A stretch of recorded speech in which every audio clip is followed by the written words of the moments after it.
அனைவருக்கும் அஸ்ஸலாமு அலைக்கும் வணக்கம். புதிய கல்வி மறுசீரமைப்பின் கீழ் தரம் 6இல் கல்வி கற்கும் மாணவர்கள் என்னென்ன பாடங்களை கற்க வேண்டும், அந்த பாடத்தெரிவுகள் மற்றும் மொடியூல்கள் அவற்றிற்கான திறன் மட்டங்கள் போன்றன எவ்வாறு அமையும் என்பது தொடர்பான முழுமையான தகவல்களை இன்று பார்க்கலாம்.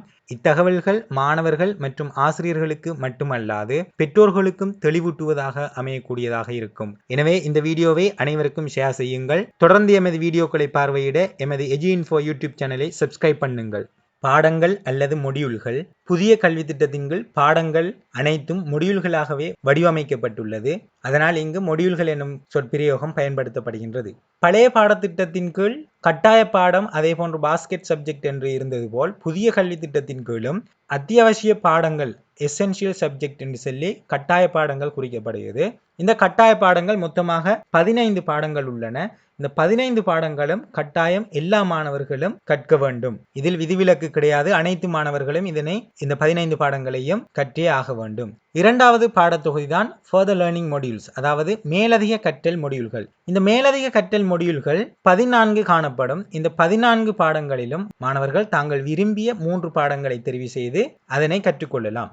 மூன்றாவது பாடத்தொகுதி டிரான்ஸ்வர்சல் ஸ்கில்ஸ் மொடியூல்ஸ், நிலைமாற்று திறன் மொடியூல்கள். இந்த மொடியூல்கள் மொத்தமாக 9 காணப்படும். இதில் மாணவர்கள் 2 பாடங்களை தெரிவு செய்தல் வேண்டும். எனவே அத்தியாவசிய பாடங்கள் 15, மேலதிக கற்றல் மொடியூல்களில் 3, நிலைமாற்று திறன் மொடியூல்களில் 2, மொத்தமாக 20 பாடங்கள் மாணவர்கள் கற்க வேண்டும். 20 பாடங்கள் என்று சொல்லும் போது மாணவர்களுக்கு இது வெயிட்டாக இருக்கும் என்று சிந்திக்க தேவையில்லை. ஒவ்வொரு பாடத்திற்கும் அதன் மொடியூல்களின் எண்ணிக்கை வித்தியாசப்படுவதால் மாணவர்களுக்கு போதுமான திறன்களை வளர்க்கக்கூடிய அளவிலேயே இந்த மொடியூல்கள் அமைய பெற்றிருக்கும். அதனால் பாடங்களின் எண்ணிக்கை 20ஆக அதிகரிக்கப்பட்டுள்ளது. மாணவர்கள் தெரிவு செய்ய வேண்டிய பாடங்களை மிகவும் இலகுவாக இந்த அட்டவணையில் நாங்கள் பார்க்கலாம். இது தரம் 6க்கு மாத்திரமல்ல, தரம் 6 தொடக்கம் 9 வரையான வகுப்புகளில் இதே பாடங்களைத்தான் தெரிவு செய்ய வேண்டும். எனவே 6 தொடக்கம் 9 வரையான மாணவர்களுக்கு எவ்வாறு பாடங்கள் அமையும் என்று சொல்லி பார்த்தால், முதலாவதாக அத்தியாவசிய பாடங்கள் எசென்சியல் சப்ஜெக்ட் என்று சொல்லுவோம், அதாவது கட்டாய பாடம். இந்த கட்டாய பாடங்கள் பாருங்க 15 பாடங்கள் தரப்பட்டிருக்குது. முதலாவது தாய்மொழி, அடுத்தது ஆங்கில மொழி, இரண்டாம் தேசிய மொழி, கணிதம், விஞ்ஞானம், சுகாதாரமும் உடற்கல்வியும், தகவல் மற்றும் தொடர்பாடல் தொழில்நுட்பம், வாழ்க்கைக்கான தொழில்நுட்பம், புவியியல், வரலாறு, குடியுரிமை கல்வி, சமயம் மற்றும் விழுமிய கல்வி, அழகியற் கல்வி, முயற்சியாண்மை மற்றும் நிதிசார் அறிவு, இறுதியாக விளையாட்டு, நூலகம், கழகங்கள் மற்றும் சங்கங்களில் பங்கேற்றல். இந்த 15 பாடங்களும் மாணவர்கள் கட்டாயம் தெரிவு செய்து கற்றே ஆக வேண்டும். இது கட்டாய பாடங்கள். 15 பாடங்களும் அனைத்து மாணவர்களும் விரும்பியோ விரும்பாமலோ கற்க வேண்டும். இதில் இந்த 14 பாடங்களுக்கும் 1 தொடக்கம் 14 வரையான பாடங்கள் அனைத்திற்கும் மொடியூல்கள் உள்ளன. அதாவது இப்ப யூனிட் அல்லது புத்தகங்கள் இல்லை, மொடியூல்களாகவே வழங்கப்படும். இந்த 14 பாடங்களுக்கும் மொடியூல்கள் உள்ளன. இந்த 15வது பாடத்திற்கு மொடியூல்கள் கிடையாது. இது விளையாட்டு, நூலகம், கழகங்கள் மற்றும் சங்கங்களில் மாணவர்கள் பங்கேற்பதற்காக மாத்திரமே இந்த பாடம் குறிக்கப்பட்டுள்ளது. மாணவர்கள் அதில் பங்கேற்பதற்கு அவர்களுக்கு புள்ளிகள் வழங்கப்படும். இங்க பாத்தீங்கன்னு சொன்னா திறன் மட்டம் தரப்பட்டிருக்குது, அதாவது கிரெடிட் என்று சொல்லுவோம். முதலாவது பாருங்க, தாய்மொழிக்கு 3 கிரெடிட் தரப்பட்டிருக்குது, ஆங்கில மொழிக்கு 3, இரண்டாம் தேசிய மொழி 1 கிரெடிட். இப்படி பாடங்களுக்கு 1 கிரெடிட் உள்ள பாடங்களும் இருக்கின்றன, 2 கிரெடிட் உள்ள பாடங்களும் இருக்கின்றன, 3 கிரெடிட் உள்ள பாடங்களும் இருக்கின்றன. அதிகூடிய கிரெடிட் 3 கிரெடிட் உள்ள பாடங்கள் தான் தரம் 6 தொடக்கம் 9 வரையான மாணவர்களுக்கு உள்ளன. இவ்வாறு மொத்தமாக கட்டாய பாடங்களுக்கு 30 கிரெடிட் கிடைக்கும். இந்த 30 கிரெடிட்டுக்கான கற்றல் செயற்பாடே மாணவர்களுக்கு நடைபெறும். இதிலையும் இந்த 15வது இருக்கின்ற விளையாட்டு, நூலகம், கழகங்கள் மற்றும் சங்கங்களில் பங்கேற்றல் என்ற பாடத்திற்கு 2 கிரெடிட்கள் வழங்கப்படும். இந்த 2 கிரெடிட்களும் எப்படி வழங்கப்படும் சொன்னா, விளையாட்டுக்கு தனி 1 கிரெடிட்டும், ஏனைய நூலகங்கள், கழகங்கள், சங்கங்கள்ல பங்கேற்கிறதுக்கு 1 கிரெடிட்டுமாக இருக்கும். ஆகவே மாணவர்கள், எல்லா மாணவர்களும் கட்டாயம் விளையாட்டிலும் பங்கு பெற்ற வேண்டும். அதே போன்று பாடசாலையில் உள்ள கழகங்கள், சங்கங்களிலும் பங்கேற்க வேண்டும். இவ்வாறு இந்த கட்டாய பாடங்கள், அத்தியாவசிய பாடங்கள் 15 காணப்படும் தரம் 6இல் உள்ள மாணவர்களுக்கு. இது தவிர மாணவர்கள் தொகுதி பாடங்களுள் முதலாவதாக மேலதிக கற்றல் மொடியூல்கள், ஃபர்தர் லேர்னிங் மொடியூல்ஸ் சொல்லி இருக்குது. இந்த எல்லோ கலர்ல இருக்கிறத பாருங்க. இதுல மாணவர்கள் என்ன செய்யணும்னு சொன்னா 3 பாடங்களை தெரிவு செய்யணும். இந்த 3 பாடங்களும் ஒவ்வொரு பாடமும் ஒவ்வொரு கிரெடிட் கொண்டதாக இருக்கும். கிரெடிட்னா என்னன்னு சொல்லி வீடியோல நான் பின்னால விளக்குறேன். இப்போதைக்கு நீங்க பாடங்களை கவனிச்சு கொள்ளுங்க. இந்த மேலதிக கற்றல் மொடியூல்கள்ல மாணவர்கள் 3 பாடங்களை தெரிவு செய்யணும். அது எந்த பாடங்கள்னு சொன்னா, ஏற்கனவே கட்டாய பாடங்களாக நான் சொன்னேன் தானே இந்த 15 பாடம். இந்த 15ல 15வது இந்த விளையாட்டு நூலகம் கழகம் சொல்லி இருக்கிற அந்த பிங்க் கலரில் இருக்கிற இந்த சப்ஜெக்ட் தவிர இந்த 1 தொடக்கம் 14 வரையான இந்த சப்ஜெக்டில் மேலதிக மொடியூல் ஒன்றை தெரிவு செய்யலாம். அதாவது இந்த 15 பாடங்களும் கட்டாய பாடங்களாக இருக்கும். திரும்ப 2வது தெரிவிலை மாணவர்கள் இந்த 14 பாடங்களிலும் இருந்து 3 பாடங்களை தெரிவு செய்வார்கள். உதாரணமாக ஒரு மாணவர் கட்டாயமாக தாய்மொழி தெரிவு செய்திருக்க வேண்டும், அது கட்டாயமாக படிப்பார்.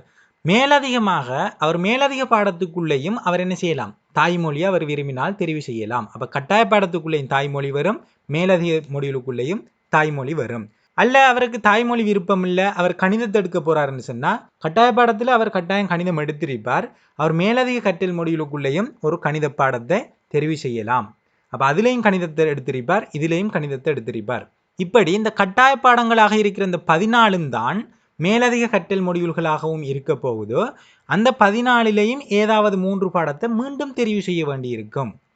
இந்த 3ம் எவ்வாறு இருக்கும்னு சொன்னா ஏற்கனவே கட்டாய பாடங்களில் படிக்கிற அலகுகளுக்கு மேலதிகமான விடயங்களாக இருக்கும். இந்த மேலதிக கற்றல் மொடியூலுங்கிறது ஏற்கனவே கட்டாய பாடங்களில் இருக்கிறத விட கொஞ்சம் அட்வான்ஸ் நாலேஜை கொடுக்கக்கூடிய மாதிரி, மாணவர்கள் அந்த பாடத்தில் அடுத்த லெவலுக்கு கொண்டு போற மாதிரி கொஞ்சம் அட்வான்ஸ் நாலேஜை உள்ளடக்கியதாக இந்த மேலதிக கற்றல் மொடியூல்கள் இருக்கும். இது மாணவர்கள் அவர்கள் எதிர்காலத்தில் அவர்கள் கற்க விரும்புகிற பாடங்களை தெரிவு செய்யறதுக்கு ஒரு வாய்ப்பாக இருக்கும். உதாரணமாக கணிதம் படிக்க விரும்புகிற மாணவன் கட்டாய பாடத்தில் கணிதம் எடுத்திருக்கிற மாதிரி மேலதிக கற்றல் மொடியூல்லையும் என்ன செய்யலாம், கணிதத்தை தெரிவு செய்யலாம். அதே போன்று விஞ்ஞானத்தை கற்க விரும்புகிற மாணவன் கட்டாய பாடத்தில் விஞ்ஞானம் இருக்கும், அது பொதுவான பாடமாக இருக்கும். அதோட அட்வான்ஸ் நாலேஜை பெற்றுக்கொள்றதுக்கு மேலதிக கற்றல் மொடியூல்லையும் அந்த விஞ்ஞானத்தை மாணவன் தெரிவு செய்யலாம். அப்ப மேலதிக கற்றல் மொடியூலுங்கிறது இது வேறு பாடங்கள் இல்லை, இந்த கட்டாய பாடங்கள் 14லையும் இருந்து ஏதாவது 3 மேலதிகமாக தெரிவு செய்து கொள்வாங்க என்பதை தெளிவாக விளங்கிக் கொள்ளுங்கள். அடுத்தது நிலைமாற்றுத்திறன் மொடியூல்கள். நிலைமாற்றுத்திறன் மொடியூல்கள் என்று சொல்லும் போது இதுல மாணவர்கள் 2 மொடியூலை தெரிவு செய்யணும். ஒவ்வொரு மொடியூலும் ஒவ்வொரு திறன் மட்டத்தை கொண்டிருக்கும், அதாவது ஒரு கிரெடிட் சப்ஜெக்ட் தான் இதுவும். இதுல மாணவர்கள் 2 பாடங்களை தெரிவு செய்து கொள்ள முடியும். அதிலும் இந்த 1 தொடக்கம் 4 வரைக்கும் இருக்கிற பாடங்கள் தான் தற்போது 6ஆம் வகுப்பில் மாணவர்கள் தெரிவு செய்ய வேண்டும். அதாவது இந்த ப்ளூ கலர்ல இருக்கிற 4 பாடங்களில் ஏதாவது 2ஐ மாணவர்கள் தரம் 6ல் தெரிவு செய்து கொள்ள முடியும். இங்க கீழுக்கு ரெட் கலர்ல இருக்கிற இந்த பாடங்கள் என்னன்னு சொன்னா இது மாணவர்கள் தரம் 8ல தான் தெரிவு செய்ய முடியும். அப்ப தரம் 6லையும் 7லையும் இதை தெரிவு செய்ய முடியாது.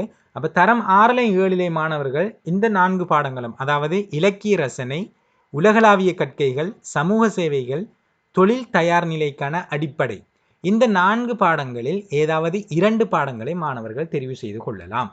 அப்ப இதை நீங்க கிளியரா விளங்கிக் கொள்ளுங்க. முதலாவது அத்தியாவசிய பாடங்கள், கட்டாய பாடங்கள் எங்களுக்கு 15 பாடங்கள் இருக்கும். மேலதிக கற்றல் மொடியூல்களாக நாங்கள் கட்டாய பாடத்திலிருந்தே 3 மொடியூலை தெரிவு செய்து கொள்ள முடியும். நிலைமாற்றுத்திறன் மொடியூல்களாக இந்த 4 பாடங்களையும் இருந்து 2 மொடியூல்களை நாங்கள் தெரிவு செய்து கொள்ள முடியும். அப்போ மொத்த திறன் மட்டத்தை கீழே பாருங்க. கட்டாய பாடங்களுக்கு 30 கிரெடிட், மேலதிக கற்றல் மொடியூல்களுக்கு 3 கிரெடிட், நிலைமாற்றுத்திறன் மொடியூல்கள் 2 கிரெடிட். அப்போ மொத்தமாக 35 கிரெடிட் பாடங்கள் காணப்படும். இந்த 35 கிரெடிட்டுங்கிறது ஒரு டேர்முக்குரியது. ஒரு டேர்முக்கு 35 கிரெடிட் வழங்கப்படும். எனவே மாணவர்கள் இவ்வாறு தான் இந்த தரம் 6ற்கு பாடங்களை தெரிவு செய்ய வேண்டியிருக்கும். அடுத்த விடயம் மொடியூலுக்கான திறன் மட்டங்கள், அதாவது கிரெடிட் என்று சொல்லி பார்த்தோம் தானே. இந்த கிரெடிட்ங்கிறதுக்கான விளக்கம் என்னன்னு சொல்லி பார்க்கலாம். இந்த கிரெடிட்ங்கிறது அர்த்தம் என்னன்னு சொன்னா, ஒரு கிரெடிட் இருக்கிற ஒரு பாடமாக இருக்கும்னு சொன்னா அந்த பாடத்துக்கு ஒரு மொடியூல் தான் காணப்படும். அப்போ ஒரு கிரெடிட்னு சொன்னால் ஒரு மொடியூல் அதுக்கு இருக்குன்னு சொல்லி நினச்சிக்கொள்ளுங்க. இந்த மொடியூலுங்கிறது ஒரு யூனிட் போன்ற ஒரு அலகு போன்றது. எனவே ஒரு கிரெடிட் உள்ள பாடங்கள் எல்லாமே ஒரு மொடியூலை கொண்டிருக்கும். சில பாடங்கள் 2 கிரெடிட் உள்ள பாடங்களாக இருக்கும். அப்போ 2 கிரெடிட்னு சொன்னால் அங்கே 2 மொடியூல்கள் காணப்படும். அதே போன்று இன்னும் சில பாடங்கள் 3 கிரெடிட்டோட காணப்படும். அப்போ 3 கிரெடிட்னு சொன்னால் அதுக்கு 3 மொடியூல்கள் காணப்படும். இது ஒரு டேர்முக்கானது. அப்போ ஒரு டேர்முக்கு ஒரு கிரெடிட் உள்ள ஒரு பாடத்துக்கு ஒரு மொடியூல் இருக்கும். அப்போ ஒரு வருடத்தில் 3 டேர்ம் வரும். அப்போ ஒரு கிரெடிட் உள்ள பாடத்துக்கு ஒரு வருடத்துக்கு 3 மொடியூல் வரும். அதே போல் 2 கிரெடிட் உள்ள பாடங்களுக்கு ஒரு டேர்முக்கு 2 மொடியூல்ஸ்கள் காணப்படும். எனவே ஒரு டேர்முக்கு 2 மொடியூல்ஸ் என்றால் ஒரு வருடத்திற்கு 3 டேர்ம் உள்ளன. ஒரு டேர்முக்கு 2 படி, 3 டேர்முக்கும் 6 மொடியூல்ஸ்கள் வரும். எனவே 2 கிரெடிட் உள்ள பாடங்களுக்கு ஒரு வருடத்திற்கு 6 மொடியூல்ஸ் காணப்படும். 3 கிரெடிட்ஸ் உள்ள பாடங்களை பார்த்தீங்கன்னு சொன்னால் 3 கிரெடிட் உள்ள பாடங்களுக்கு ஒரு டேர்முக்கு 3 மொடியூல்.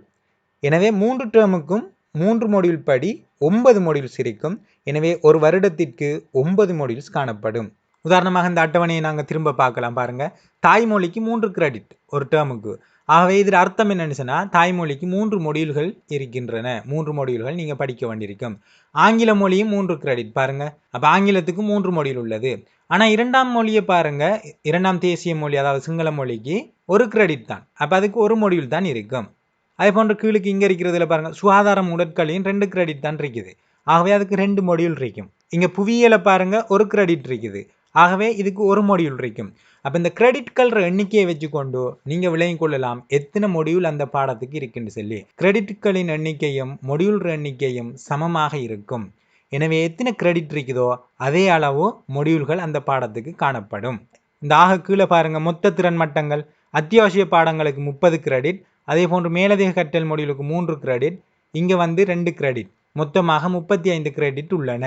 அப்போ அத்தியாவசிய பாடங்களுக்கு 30 கிரெடிட், மேலதிக கற்றல் மொடியூல்களுக்கு 3 கிரெடிட், நிலைமாற்று திறன் மொடியூல்களுக்கு 2 கிரெடிட், மொத்தமாக 35 கிரெடிட் காணப்படும். ஒரு டேர்முக்கு 35 கிரெடிட்டுகள் காணப்படுதுன்னு சொன்னால் அந்த ஒரு டேர்முக்கு 35 மொடியூல்கள் காணப்படுதுன்னு சொல்லி அர்த்தம். அப்போ தரம் 6இல் உள்ள மாணவர்கள் ஒரு டேர்முக்கு 35 மொடியூல்கள் மொத்தமாக படிக்க வேண்டியிருக்கும். அப்போ ஃபர்ஸ்ட் டேர்முக்கு 35 மொடியூல், செகண்ட் டேர்முக்கு 35 மொடியூல்ஸ், தேர்ட் டேர்முக்கு 35 மொடியூல்ஸ் என்று சொல்லி மொத்தமாக 105 மொடியூல்கள் ஒரு வருடத்திற்கு, அதாவது தரம் 6இல் 105 மொடியூல்கள் மாணவர்கள் கற்க வேண்டியிருக்கும். இதே சிஸ்டம் தான் தரம் 6 தொடக்கம் 9 வரைக்கும் காணப்படும். இதே பாடங்கள் தான் காணப்படும் என்பதை தெளிவாக விளங்கிக் கொள்ளுங்கள். அடுத்தது மொடியூலுக்கான நேர அளவுகள். இந்த மொடியூலை ஒன்று நிறைவு செய்வதற்கு நேரம் வழங்கப்பட்டிருக்கின்றது. நாங்கள் ஏற்கனவே பார்த்திருக்கிறோம், ஒரு கிரெடிட்ங்கிறது ஒரு மொடியூலை கொண்டிருக்கும். ஒரு மொடியூல் 10 மணித்தியாலங்கள் படிக்க வேண்டிய மொடியூலாக காணப்படும். எல்லா பாடத்திலையுமே அப்படித்தான். அப்போ ஒரு கிரெடிட்டுங்கிறது ஒரு மொடியூலாக காணப்படும். ஒரு மொடியூலுங்கிறது 10 மணித்தியாலங்கள் கற்க வேண்டியதாக இருக்கும். அதாவது 10 பாட வேளைகள் கற்க வேண்டும். அப்போ நல்லா விளங்கிக் கொள்ளுங்க, ஒரு மொடியூல் 10 பாட வேளையோட நிறைவடைஞ்சிடும் பாடசாலையில். ஆகவே 2 கிரெடிட் உள்ள பாடங்களை பார்த்தீங்கன்னு சொன்னால் 2 மொடியூல் காணப்படும். அது 20 மணித்தியாலங்கள் படிக்க வேண்டியிருக்கும். 2 கிரெடிட்ன்றதால 20 பாட வேளைகளை கொண்டிருக்கும். அதே போல் 3 கிரெடிட் உள்ள பாடங்களை பார்த்தீங்கன்னு சொன்னால் அதுக்கு 3 மொடியூல் காணப்படும். 3 கிரெடிட்டுண்டா அங்கே 3 மொடியூல் காணப்படும். ஆகவே 30 மணித்தியாலங்கள் படிப்பிக்கணும். அது 30 பாட வேளையாக இருக்கும். அப்போ ஒரு கிரெடிட்டுண்டா 10 மணித்தியாலம், அது 10 பாட வேளையை கொண்டிருக்கும். 2 கிரெடிட்டுண்டா 20 மணித்தியாலம், 20 பாட வேளை. 3 கிரெடிட்டுண்டா 30 மணித்தியாலம், 30 பாட வேளையாக காணப்படும். மொத்தமாக ஒரு டேர்முக்கு 35 கிரெடிட்னு சொல்லி பார்த்தோம்னாங்க. ஆகவே 35 கிரெடிட்டுக்கும் 35 மொடியூல்ஸ் இருக்கும். அப்போ 35 மொடியூல்ஸும் 350 ஹவர்ஸ். ஒரு மொடியூல் 10 ஹவர்ஸ். ஆகவே 35 மொடியூல்ஸும் 350 ஹவர்ஸ், 350 மணித்தியாலங்கள் ஒரு டேர்முக்கு கற்க வேண்டியிருக்கும். இதுதான் மொடியூலுக்கான நேர அளவு. அப்போ உங்களுக்கு தெரியும், ஒரு மொடியூல் 10 மணித்தியாலம் கற்பதாக இருக்கும். 10 பாட வேளைன்னு சொன்னோம். அப்போ 10 மணித்தியாலம் 10 பாட வேளைன்னு சொன்னால் ஒரு பாட வேளை 1 மணித்தியாலமாக இருக்கும். அப்போ ஒரு பாடவேளை 1 மணித்தியாலம் கற்பிக்கக்கூடியதாக பாடசாலையில் வடிவமைக்கப்பட்டிருக்கும்.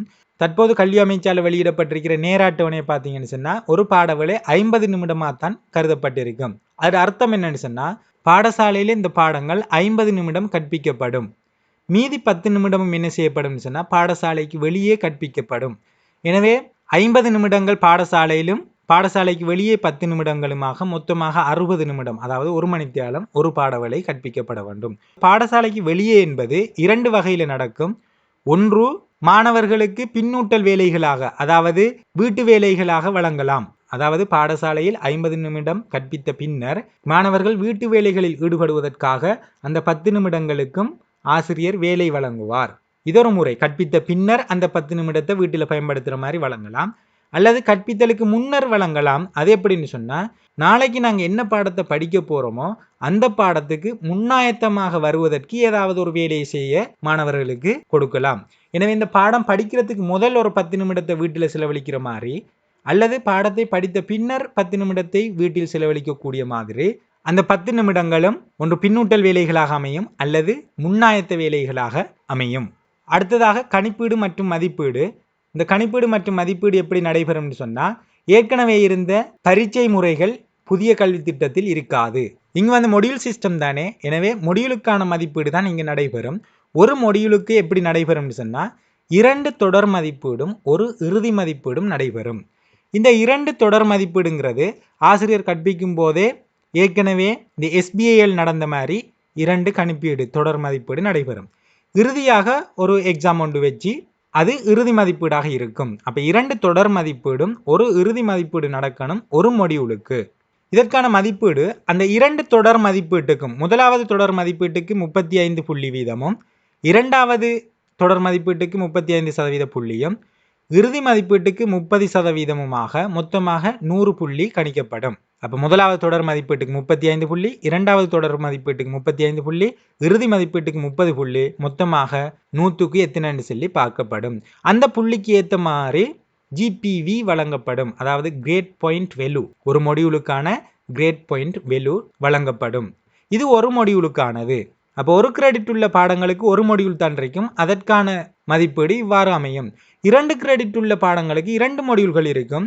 அப்ப 2 மொடியூல்களுக்கும் 2 GPV வரும். அப்ப இங்க இதுக்கு ஒரு GPV இருக்கிற மாதிரி ஒரு மொடியூலுக்கானது தான் இது. அப்ப இன்னொரு மொடியூல் இருக்குன்னு சொன்னா இதே போன்று இன்னொரு செயற்பாடு நடக்கணும். அப்ப இன்னும் 2 தொடர் மதிப்பீடும் ஒரு இறுதி மதிப்பீடுமாக அமையும். இந்த பாடங்களுக்கான கணிப்பீடு மற்றும் மதிப்பீடு, இந்த GPV எப்படி கணிப்பிடுறது, அதே போன்று GPA எப்படி கணிப்பிடுறதுங்கிறது தொடர்பான விடயங்களை அடுத்த வீடியோவில் பதிவிடுகிறேன். அதை முழுமையாக பார்க்கும்போது உங்களுக்கு இந்த கணிப்பீடு மற்றும் மதிப்பீடு தொடர்பான விளக்கங்கள் தெளிவாக அதில் கிடைக்கக்கூடியதாக இருக்கும். இறுதியாக தரம் 6ல் அறிமுகப்படுத்தப்பட்டுள்ள இந்த கல்வி திட்டத்தின் கீழ் மொத்தமாக மாணவர்கள் 20 பாடங்களை கற்க வேண்டியிருக்கும். அதாவது கட்டாய பாடம் 15, மேலதிக மொடியூல்களில் 3, நிலைமாற்று திறன்களில் 2, மொத்தமாக 20 பாடங்கள் மாணவர்கள் கற்க வேண்டியிருக்கும். இங்கு பொதுவான இறுதி பரீட்சை ஒன்று காணப்படாது. ஏனெனில் இங்கு மொடியூல்களின் எண்ணிக்கை வித்தியாசப்படும். ஒவ்வொரு பாடத்திற்கும் ஒவ்வொரு விதமாக மொடியூல்கள் காணப்படும். பாட அளவுகளின் எண்ணிக்கை வித்தியாசப்படும். எனவே பரீட்சை ஒரே நேரத்தில் நடத்த முடியாது. எனவே இந்த டேர்ம் எக்ஸாம் எல்லாம் வழமையை போன்று ஒரே நேரத்தில் நடைபெறாது. அது ஒவ்வொரு ஆசிரியரும் தான் கற்பிக்கும் போதே அந்த பரீட்சைகள் நடைபெறக்கூடிய மாதிரி இருக்கும். எல்லா பாடத்துக்கும் சேர்த்து மொத்தமாக ஒரு பரீட்சையாக நடத்துவது போன்று இங்கு பரீட்சை முறை காணப்படாது. இங்கு தொடர் மதிப்பீடு மற்றும் இறுதி மதிப்பீடு தான் காணப்படும். இது ஆசிரியர்கள் கற்பிக்கும் போதே இது நடத்தி செல்வார்கள். ஒவ்வொரு மொடியூலுக்குமான GPV கணிக்கப்படும். அதாவது ஒரு மொடியூலுக்கான கிரேட் பாயிண்ட் வேல்யூ கணிக்கப்படும். ஒவ்வொரு மொடியூலுக்குமான கிரேட் பாயிண்ட் வேல்யூவை கணிச்சு அதன் மூலம் அந்த பாடத்திற்கான GPA கணிக்கப்படும். அப்போ மொடியூலுக்காக வழங்கப்படுறது கிரேட் பாயிண்ட் வேல்யூவாக காணப்படும். அந்த கிரேட் பாயிண்ட் வேல்யூவை அடிப்படையாக கொண்டு பாடத்துக்கான GPA கணிக்கப்படும். அதாவது கிரேட் பாயிண்ட் எவரேஜ் கணிக்கப்படும். அனைத்து பாடங்களினதும் கிரேட் பாயிண்ட் எவரேஜை வைத்துக்கொண்டு மொத்தமாக மாணவருக்கு கிரேட் பாயிண்ட் எவரேஜ் கணிக்கப்படும். இதை வைத்துக்கொண்டு மாணவர்களின் நிலைகளை நாங்கள் அறிந்து கொள்ளக்கூடியதாக இருக்கும். புதிய பாடத்திட்டத்தின் கீழ் கணிப்பீடு மற்றும் மதிப்பீடுகள் எவ்வாறு நடைபெறும், அதற்கான தரங்கள் அதாவது ABC என தரங்கள் எப்படி வழங்கப்படும், grade point value, grade point average என்பன எவ்வாறு கணிக்கப்படும் என்பது தொடர்பான முழுமையான தகவல்களை அடுத்த வீடியோவில் பார்வையிடுங்கள். தொடர்ச்சியாக எமது வீடியோக்களை பார்வையிட எஜி இன்ஃபோ யூடியூப் சேனலை சப்ஸ்கிரைப் பண்ணுங்கள்.